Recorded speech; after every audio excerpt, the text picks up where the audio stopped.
Aight, y'all know what it is. Y'all know what it's worth. Let's get this merch. Subscribe to the PDH Network. Alright, y'all see what we got going on here? As y'all see the thumbnail, y'all read the title under the thumbnail. Yeah, man, today's video is dealing with you guys, man. Duke the Jeweler and Takeoff. So Duke Chicago GDs, they in H-Town, man. And they bossing up on J.Prince Jr. and his mob ties. But at the same time, J.Prince Jr. mob ties is blaming that the Migos affiliate had something to do with Takeoff being sent up.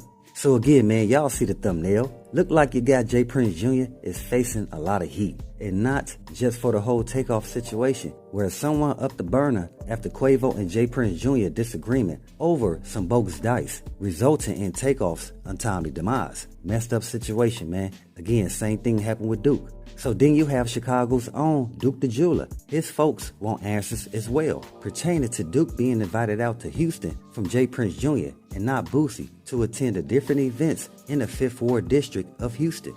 Now, the reason why I stated Boosie did not invite out Duke to H-Town, because someone put that storyline out there from the beginning to control the whole narrative based around Duke the Jeweler being set up in H-Town.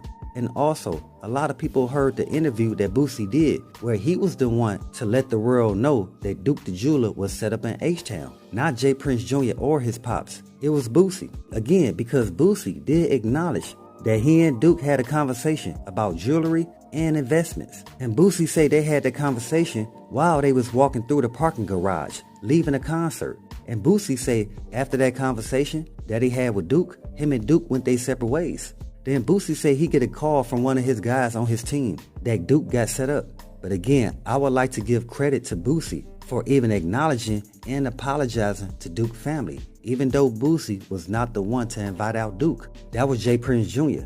It was J.Prince Jr.'s job to acknowledge what happened to Duke if he was the one that invited him out. And also, it was J.Prince Jr.'s job to apologize to Duke family. And he never said that as well, man. Come on, man, how inconsiderate and spoiled could you be? But that's the same thing that happened with Takeoff. He was invited out, but it was J.Prince the Pops who apologized to Takeoff family. It just shows that J.Prince Jr. and the others around him is never holding him accountable for the situations that he put people into. That it just doesn't affect one person, but a multitude of people that's connected to Duke and Takeoff. Before we get into it, let's pay our respects and say rest in peace to Duke the Jeweler, condolences to his family, and much love to all my folks in Chicago. Same thing with Atlanta's own Takeoff. We want to say rest in peace to Takeoff, condolences to his family, and much love to all my folks in the ATL. Example, losing Duke and Takeoff affected a laundry list of people in their families and communities who admired their hard work and their commitment to provide for their families and those in need. And that's something that Duke was into. Again, he was deeply invested into real estate, helping out a bunch of families in Chicago. Duke, before he reached the age of 30, he moved a bunch of single-parent families into houses. That's the reason why it's a bunch of folks in Chicago that has respect for Duke. That's the reason why the guys is pulling up in H-Town checking J.Prince Jr. temperature. Because again, they never got real answers based on what happened to their family. J.Prince Jr., he never reached out. He never reached out based on what happened with Duke. Again, even though he was the one that invited him out. Come on, man. How bogus is that? Is the one to invite out your family member is not even the one that called you to let you know what happened to said family member. You feel me? So that's the reason why there's a lot of people in Chicago, H-Town, and the ATL, they putting pressure on J.Prince Jr. and his mob ties. Because again, what happened with Duke the Jeweler? We don't have too many black jewelers out there, G. And that's real talk. It's not like he was running the streets being reckless. Same thing with Takeoff. Takeoff, he was a cool cat. Never got into no rap beef or street beef. So why would anybody want to up a burner on Takeoff? I know you got some folks saying maybe it was somebody affiliated to the Migos, whom is Migo bands. And that's something that the Pops J.Prince, he even stated himself. He said don't put this on his sons that had something to do with Takeoff untimely demise. He say from the pictures and the camera footage, it looked like somebody that's affiliated to the Migos that sent up Takeoff. It's just messed up because the ones that are actually providing, giving back, and trying to do for their families and their communities are the ones to get set up. Again, i.e. Takeoff and Duke the Jeweler. As men, especially for those of us who share the same darker hue, we are truly becoming our own worst enemies. If we don't take our lives seriously, then who else will? We think it's cool to have street and rap beef with a whole lot of ops. And I'm telling you, that's the wrong direction to go. And now we see the youth is picking up the same thing that we put down.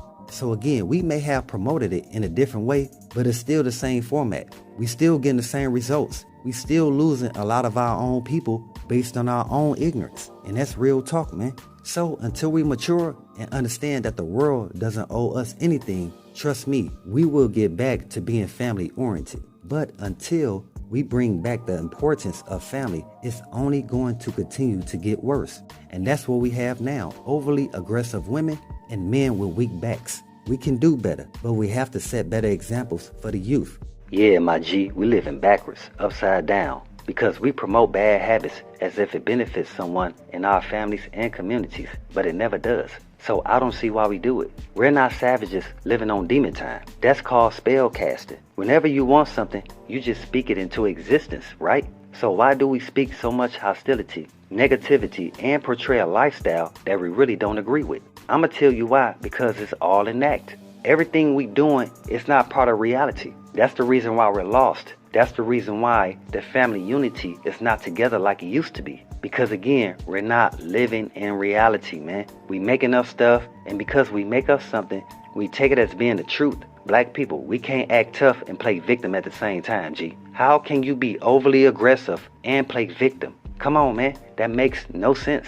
So 1 minute is we got the power and influence. We can do whatever we want to properly lead the people, but we don't. All we do, we get on stage and say, the white man did this to me. The white man did that to me. No, man, your own people did that to themselves. We have become our own worst enemies, man. So no, it wasn't the white man. It was your own people that set up Nip, Mo3, Young Dolph, TakeOff, and the jeweler, Duke the jeweler. Come on, man. We don't have too many of those.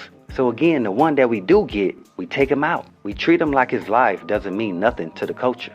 I know my folks gonna get mad at me for saying this, but we don't need no more rappers. We need accountants, scientists, techs, engineers, mathematicians, judges, people who gonna elevate who we are and not have us out here stagnant based on a culture of ignorance. These the main guys that was provided not only for their family, but for whole communities. These the people that was feeding 5+ families.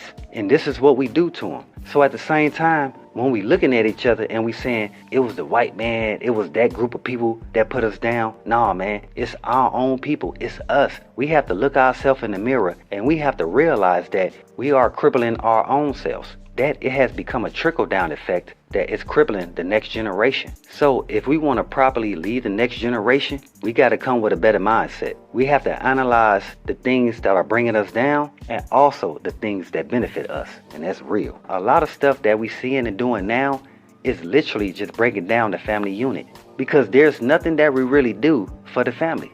I mean, just pay attention to people when they speak. Everything is mostly about themselves, not providing or doing anything for the next generation. And that's what other groups of people live for, man. They live to provide for the next generation, not for themselves. And us as people, we are selfish when it comes to that. We have become greedy, man.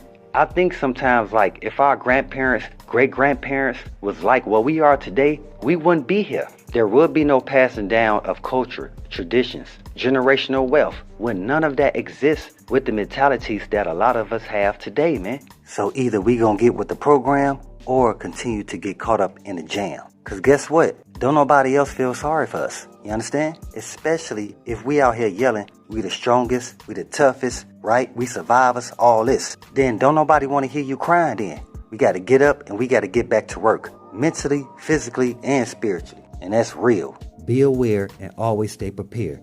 But hey, we got more in store. As always, y'all know what it is. Y'all know what it's worth. Let's get this merch. Subscribe to the PDH Network.